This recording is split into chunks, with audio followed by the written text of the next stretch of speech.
అసలు ఇలా ప్రదక్షిణాలు చేసేటప్పుడు బోనం పడిపోతుందని ఎవరు కూడా ఎక్స్పెక్ట్ చేయలేదు. ఇట్లా పడిపోవడం వల్ల ఇంకా లేట్ అయిపోయింది. ఇంటి దగ్గర నుంచి టెంపుల్కి వచ్చడానికి ఎంత టైం పట్టిందో, ప్రదక్షిణాలు చేసి లోపలికి వెళ్ళడానికి కూడా అంతే టైం పట్టింది. మనం ఎవరిది పడిపోయిందో ఎవరి వల్ల పడిపోయిందో నాకైతే కాసేపు దాకా అసలు ఏం అర్థమే కాలేదు.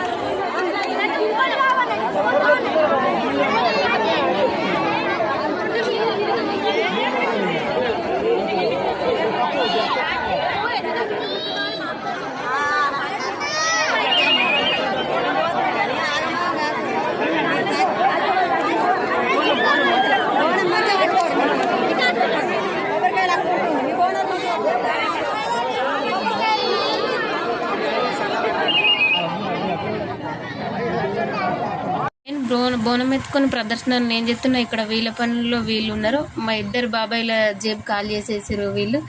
లాస్ట్లో ఇక అందరు వెళ్ళిపోయిన తర్వాత మేము అక్కడ కాసేపు కూర్చొని